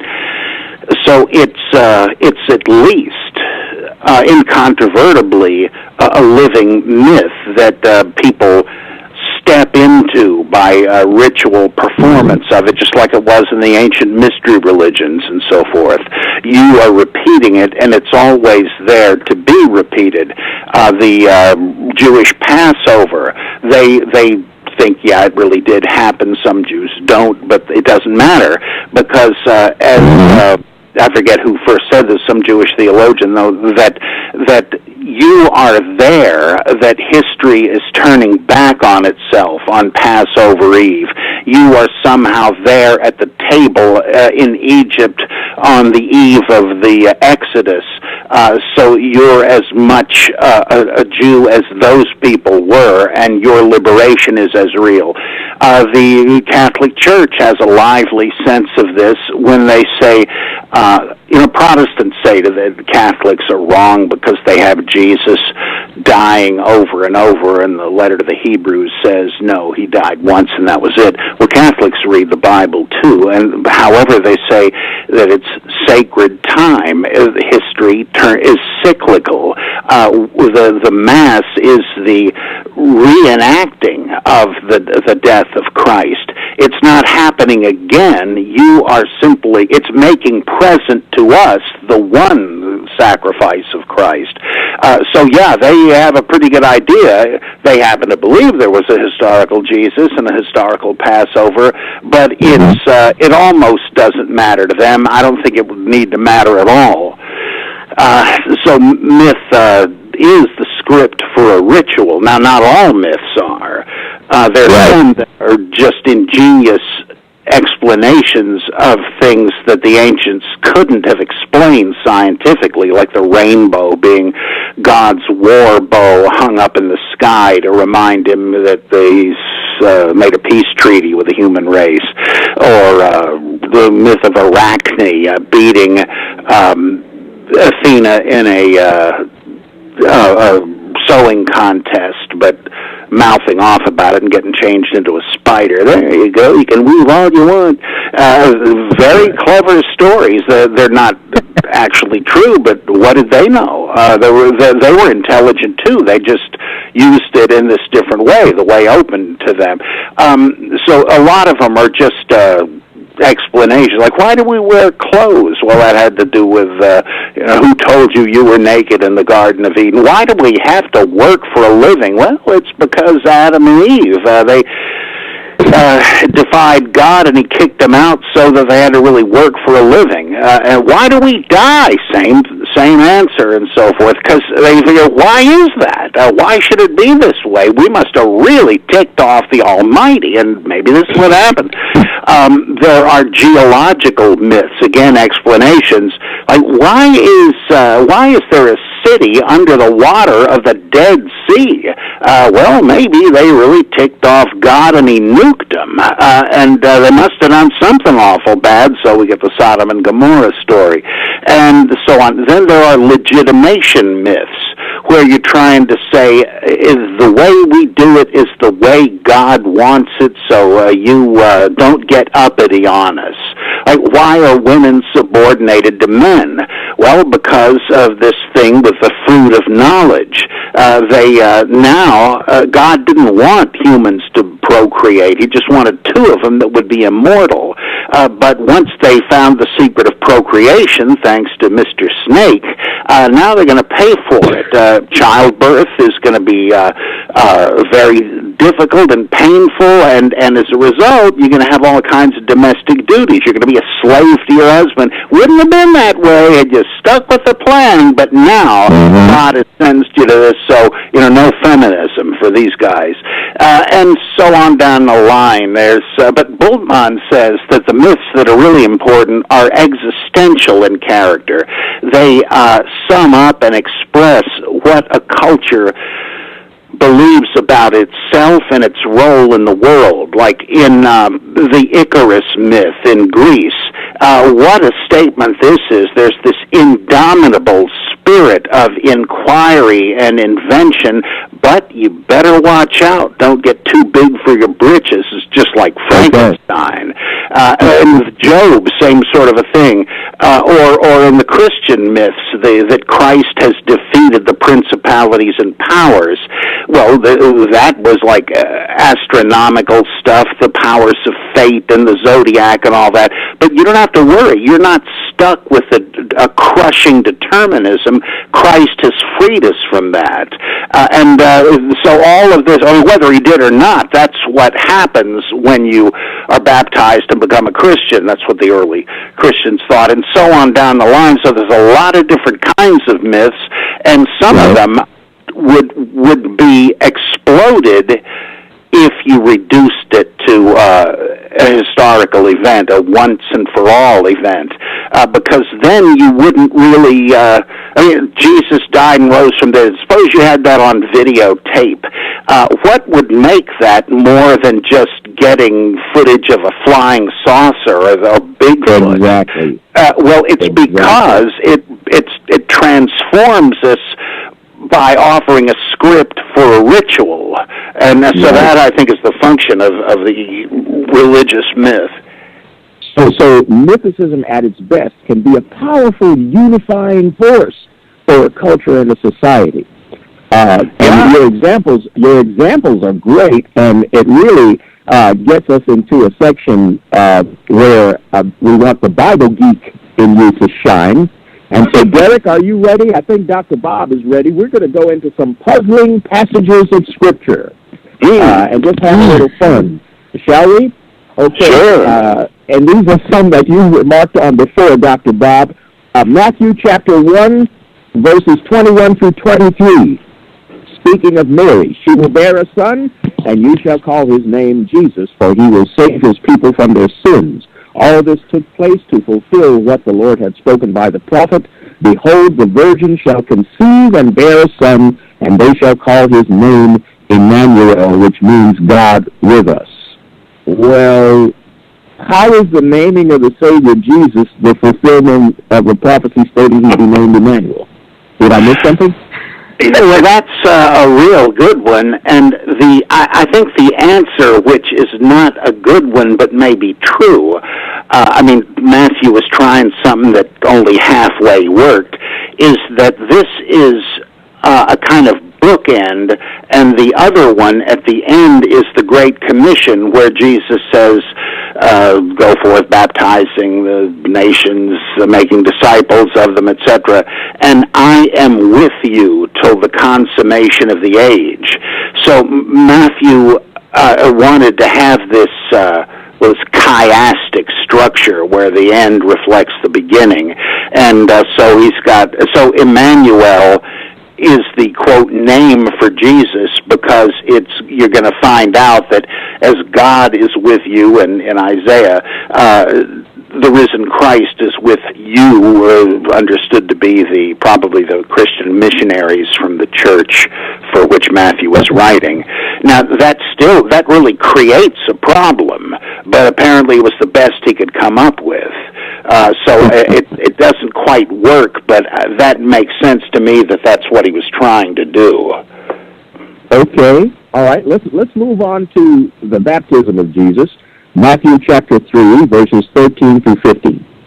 Then Jesus came from Galilee to the Jordan to John to be baptized by him. And what I'm about to read next is kind of unique to Matthew, I think. It says, John would have prevented him, saying, I need to be baptized by you, and do you come to me? But Jesus answered him, Let it be so now, for thus it is fitting for us to fulfill all righteousness. Then he consented. What's going on there? Did Matthew, the Jewish writer, have a problem with Jesus undergoing baptism? Yeah, this is part of a sort of a redactional trend. Mark has Jesus baptized, doesn't have John the Baptist recognizing him. He's just one more guy in line, and it's a baptism for the absolution of sins. People are there enumerating their sins, and the water of baptism will wash them away, and they'll be ready when the coming one arrives in judgment. Mark apparently saw no problem with that, any more than he did with having the rich young ruler address Jesus as good master. And Jesus says, whoa there, don't call me good. You know there's only one that's good, and that's God. Of course, the point is Jesus is humble and you know, more so than most people would be. So it's trying to make him look good. But Mark apparently did not believe in an absolutely sinless Jesus. You know, I mean, Moses was an absolutely sinless. But later gospel writers, under the influence of a growing tendency to see Jesus as sinlessly perfect, have a big problem with that, and with John the Baptist having baptized Jesus at all, because there was a growing controversy between the Jesus sect and the John the Baptist sect. I mean, we know this because we have like a kind of a transcript of a debate between the groups in the Clementine literature, and the Baptist sect said, hey, who came to whom to be baptized? I seem to remember it was your guy who needed the help of ours. And so that was a problem too. So what happens in Matthew, he tones down the repentance angle, though it's not completely gone, and he has what you just said, that Matthew has John the Baptist know who Jesus is out of nowhere. We don't know how he knows, and he says what the reader is thinking. Hey, what's a nice Savior like you doing in a place like this? You know, you don't need to be baptized. In fact, I should be baptized by you. You can see where that's entering into the debate. So Jesus wasn't a sinner, and Matthew accordingly changes the rich young ruler story, where the guy asks a different question, doesn't call Jesus good. He doesn't decline being called good. Right. Matthew had some ideas that he thought would go better for his specific Jewish audience, apparently. Oh, yeah. Once we get into Jesus' ministry, there's this strange exorcist story. Now, Mark, in chapter 9, verses 38 through 40, we have John saying to Jesus, Teacher, we saw someone casting out demons in your name, and we tried to stop him because he was not following us. But Jesus said, Do not stop him, for no one who does a mighty work in my name will be able soon afterward to speak evil of me, for the one who is not against us is for us. But something happens to this strange exorcist story once we get to Matthew, right, Dr. Bob? What does he do with it? I don't remember, actually. Well, there's this strange exorcist who is not openly for, not professing Jesus, but the conclusion is, hey, the one that's not against us is for us. But when you get to Matthew in the Sermon on the Mount, in chapter 7, Jesus says, Not everyone who says to me, Lord, Lord, will enter the kingdom of heaven, but only he who does the will of my Father in heaven. Many will say to me on that day, Lord, Lord, did we not prophesy in your name, and in your name drive out demons and perform many miracles? Then I will tell them plainly, I never knew you. Depart from me, you workers of lawlessness. So what happened to the benefit of the doubt? What happened to, well, this guy is not explicitly against us, so he's for us? Matthew seems to lose that, right? Yeah, because in Mark, the lone wolf exorcist is Paul, transparently, and in Matthew, he's also Paul. But Mark is a more Hellenistic Christian who doesn't advocate Christian Torah observance. But Matthew though he uses what he can of Mark, he cuts out some things, and he cuts out the strange exorcist passage, but has this instead, and the guy is still Paul, because to go back to chapter 5 of Matthew, Paul is certainly intended as the one who teaches, who breaks the least of these commandments and teaches others to do so. Represented the no circumcision thing. And what is it that Jesus says to him? He says, "Beat it. Your name's not on the list. Get out of here, you workers of anomia, lawlessness, no Torah." And so there's that's why that's different. Let me ask you something on that note, Dr. Bob. And me and Luther have been, researching. I'm still evolving my ideas about this. And I know you said that Eisenman ties into this idea. We have a couple friends that we know that mention Paul being the wolf, and they have their theories that Paul, even in like Revelation 2, he would be the false prophet described to the 7 churches and all these things. But on that note of Paul, would this be, this is evidence of Paul obviously had a different view, and so these Gospels that we know are, according to what scholarship's saying, are dated after, so they're creating a story they're placing before, they're creating a supposed story that happens before Paul, yet Paul would be considered by scholarship to come before these Gospels. So they're coming in after Paul, and they're saying, if you don't mind my language, hell no, you're not in our line. We don't agree with this. And how would you say that has something to do with that, or? Yeah, it's no problem. In fact, I don't think we do know the relative dates of the Gospels versus the epistles, because, again, the Dutch radical school, they thought that Paul didn't write these, that they're written in his name by various factions claiming him as an authority and debating these various points, which is why there are inconsistencies between the epistles, but it doesn't really matter. Paul may have been dead by the time the Gospels were written, but there certainly was Paulinism out there, and the Pauline churches and so forth. And that's Matthew certainly is thinking that, because he says, whoever breaks the least of these commandments and teaches others to do so. So he's talking about Paulinism, Paul and his followers. Otherwise, if there wasn't a Pauline movement, why attack Paul? And so I think that's what's happening there. Paulinism was swamping, or Gentile Christianity, or non-Torah Christianity, whatever you want to call it, was swamping Jewish Torah Christianity, and for an obvious reason. If you were an culturally assimilating Jew, or a Gentile who admired Judaism, the so-called God-fearers, but didn't want to actually become circumcised and keep all the laws, and you heard the Pauline gospel, oh, you mean I can get into the whole biblical heritage thing? I wanted to anyway, but I was held back by all those laws. You mean I don't have to worry about that? Oh, hey, sign me up. Whereas and Jews who kept the Torah saw that and said, what the heck is this? This Jesus is some sort of pagan god, and this guy's Paul is encouraging apostasy from the Torah. And then they realize, hey, look, these guys are Jews who believe in Jesus, Jewish Christianity, Torah Christianity. You're not fooling anybody.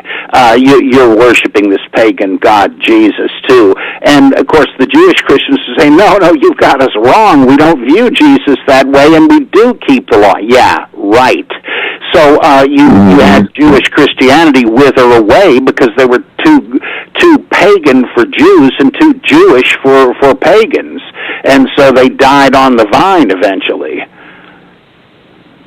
That's an insightful analysis, and it's a brilliant observation of yours that Matthew's passage was anti-Pauline. It was anti-Marcionite.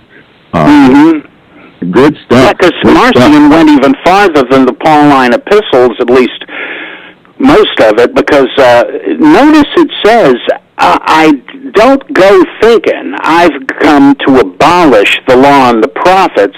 Now, that's an interesting statement right there. He doesn't say that critics are lying about him. He's talking about Christians who think the law and the prophets are over. This language, Jesus came to do this and that. What was the holy mission of Jesus? Oh, well, it was to end the law and the prophets, and indeed there are things like that in the letter to the Romans, right? So this is aimed at Christians who say the law and the prophets, they're over with. No, they invoke Jesus saying, don't get that idea. No, you still got to keep, and even the least of them. And so, but the thing I ignored for years, the law and the prophets. Why say that if it's simply the law? Well, Marcionites, who were the real earliest Paulinists we know of historically, they wanted to set aside the scriptures, the whole thing, the Bible of Judaism. And so, yeah, I think there's some kind of Marcionite influence being rejected. It's Pauline at the same time because Paul was the great hero of Marcionite Christians. Exactly. Let's talk a little bit about the psychology of belief and unbelief.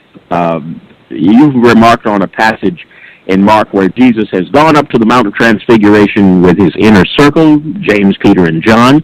And when they come down off of the mountain, they encounter a man whose son is possessed.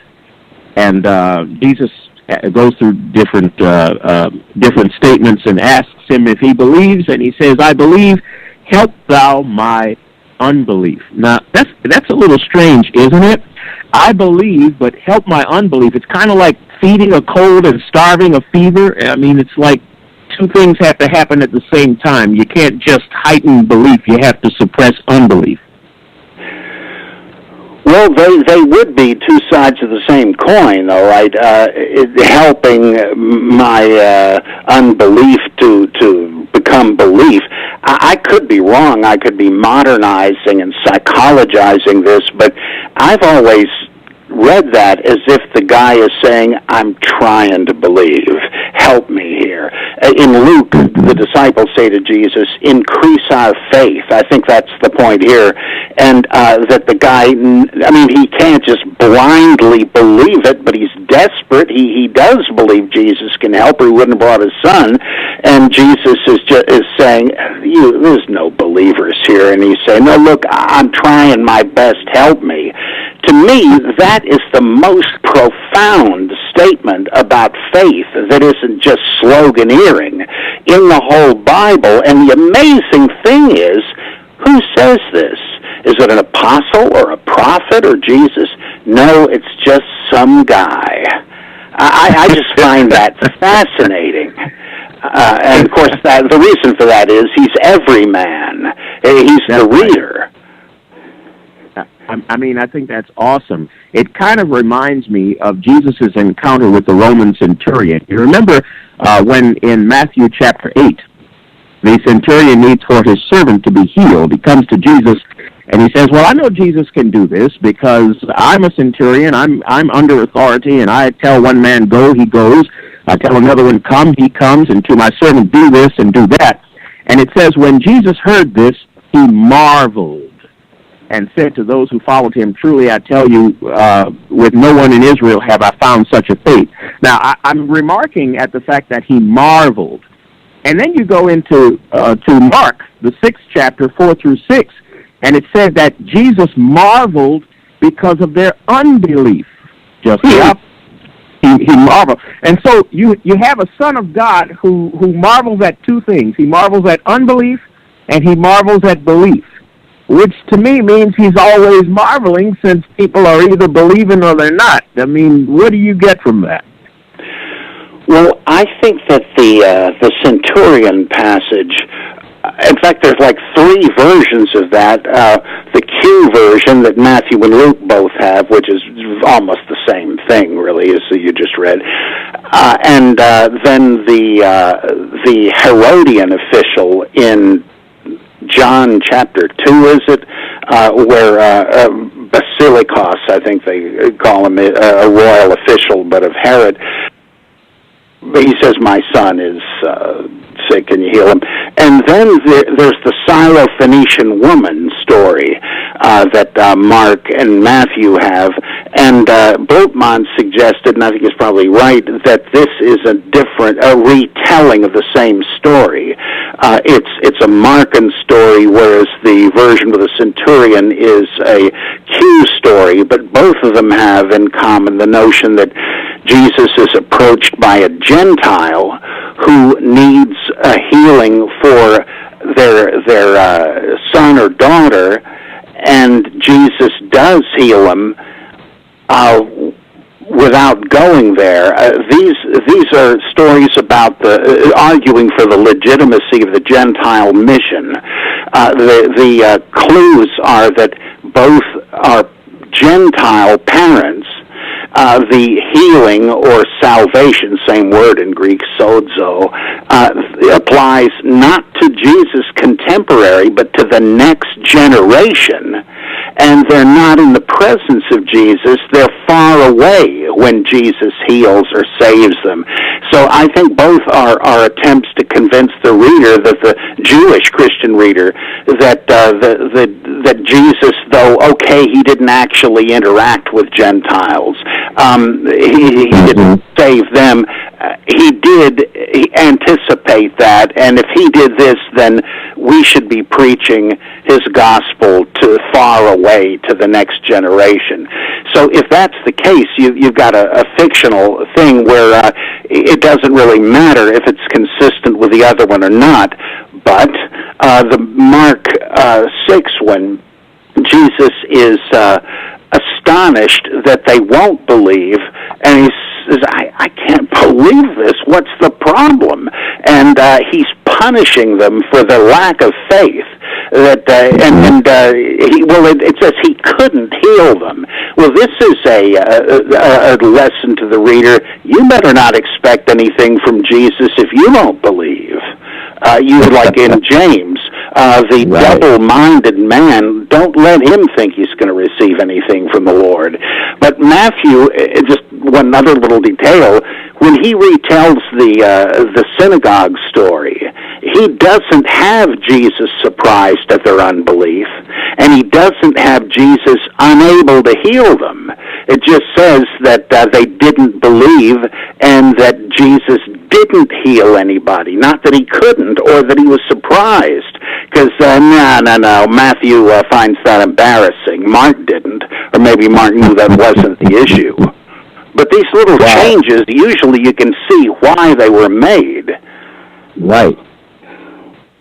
Well, the Bible geek elucidates the pages of Scripture yet again. Our guest today is freethinker, author, teacher, speaker, debater, anthologist, columnist, editor, podcaster, and heretic, Dr. Robert M. Price. Hallelujah. Amen. Oh, thanks. That's right. Hallelujah. Thank you. I don't want to be called an infidel in the proceedings here. Well, tell us, how can people contact you? How can they donate to your work? How can they support your cause? Let our listeners know, please. Well, on my website, there's a little button for PayPal donations, or PayPal joining up, becoming a patron, and but I also have had people just PayPal. I'm sorry, I meant Patreon. the Patreon button. But also, I think there's also a PayPal one, and because, as you know, Patreon is a repeating donation of any amount. PayPal allows for a one-shot one or repeated, and I believe I've got a button for that on there too. But one can just go to PayPal and use my email address, which is Criticus, critic with a U.S. on the end of it, CRITICUS, at AOL.com. And, of course, if you want to send Bible Geek questions, that's with the same address is good. Or and the website, your website would be robert.m.price.com to actually find those links to click. That would be the site to go to. Am I correct? Yes, and you can also sign up for a free subscription to my monthly column and newsletter, Zarathustra Speaks. And, what else? I think there's like a list of books that would connect you with Amazon, if I'm not mistaken. And because I got a bunch of them on there. I don't have copies of hardly any of the other books for sale. I've got Biblical Buddhism and the Bart Ehrman Interpreted book, but not too many others. So just go to Amazon if you want to get your book. Dr. Bob? What's that? I'm sorry? Sure, Derek. It looks like we're going to be getting some books by Dr. Bob very soon. Derek, you want to conclude with something? It's great having you, Dr. Bob. Yeah, absolutely. Oh, yeah, great being here. Absolutely. Just for future reference on our when we do this again, I would love to pick up on an idea that is going around right now within preterist circles, and it's called Israel only. And maybe we can talk about preterism even, and, we can go into some of the stuff and why it's significant, because to me, and I'm sure Luther would coincide on this, preterism shows not a view like C.S. Lewis, where there's a felling Messiah, or a view similar to what Bart would espouse, that, this historical Jesus didn't actually perform what he said he was going to.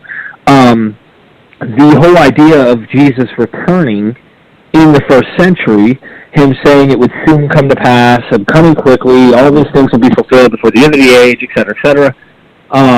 The preterists, even within their own camp, or camps, I say, because there's a lot of differences, they have a different meaning of what that means that Jesus came. Some say, well, that means he came in the secret rapture, sucked people to heaven. And then others might say, well, he came being he's God, when he ascended up high in the book of Acts, where you see this, he cast off the flesh. And therefore, when he came in a spiritual way, and therefore he did return. And then you have other people who are saying, well, look, you've got astro-theological preterists, something like me and Luther would kind of espouse this idea, that the story, being though it is a myth, is about the sun. And we know that this historical moment that took place in 70 A.D., the destruction of the temple, well, it is my opinion that this was wrote after this historical event took place. So under that, in that vein, I think it's significant because preterists are starting to argue amongst themselves. There's like an internal civil war taking place, metaphorically speaking, where these people who are saying, no, we still want to apply this to us. They believe that the Gospels are for them. They still believe that salvation is for them. And these other people are saying, no, this stuff already happened, and salvation is for the Jews. Therefore, all these things that you're trying to apply to yourself, they're showing is for Israel and Israel alone. In the New Testament, they find things like the Gentiles, or even where you're talking about the Roman centurions or Cornelius, and they're saying that these are actually Israelites, whether they are under the law type Israelites, southern Judah and part of the tribes that kept the traditions, or if they were part of the lost Gentile, they got mixed into the Gentile nations. That's right, the diaspora. So, they're all diasporan Jews, all of them. That's a new one on me. That's interesting. Yeah, so I kind of wanted to throw that at you. Maybe we can go, wrestle with this idea, because I know as soon as we start with someone like you and we show you these things from our perception and how we're seeing it and what this conversation, you'll be able to either dissect and say, no, I wouldn't say that because of this, or you would say, actually, that makes plenty of sense. And so we'd like to bring you in and have another talk, and maybe even go into astrotheology some more, because I know that our dear friend Cheria S., who we miss so much, she was a big astrotheology person, and I know you weren't always on the astrotheology stuff, but maybe we can go into all these different ideas. What do you think that'd be great. Yeah, a lot of fun. Super sweet. Luke, do you have anything else? Material. I couldn't gild the lily. I mean, it's we've covered the gamut. I couldn't hope for better. Dr. Bob, you are the ideal guest. You're the ideal host. We try. Thanks for good getting together. We do try, the Water Boys. I wanted to give you a big water boy bloop bloop coming on, but Derek told me no, that'd be too silly. So no, we're not doing that. We're playing it out. I got to upload these audio clips to this thing, and we'll come up with some new sound effects as we come. We were going to get the. You remember the movie? What is it with Adam Sandler? The golfing movie. Happy Gilmore. Happy. Yes. Gilmore. Yeah, I've never seen that. Oh, there's a scene you'd love. He takes, what is it, Bob, what's his name, Luther? Bob Barker. Bob Barker, former host of the Price is Right. Bob, you remember Bob Barker, right? Oh, yeah, I remember him from the days of Truth or Consequences. yeah, I remember that, too. But, Derek, what does he say? You remember Bob Barker's scenes with Adam Sandler?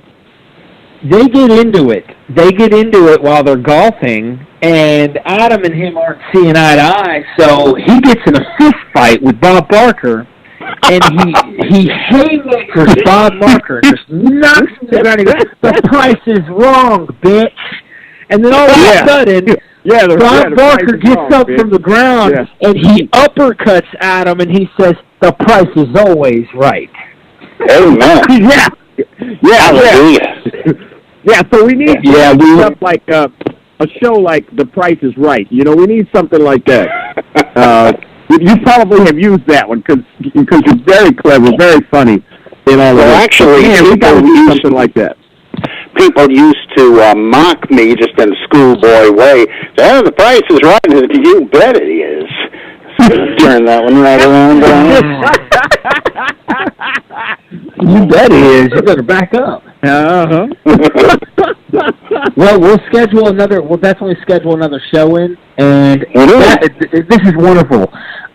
Check us out, obviously. We'll check his stuff out, but check us out. The Water Boys, we're going to start coming on more. We're going to bring on other guests.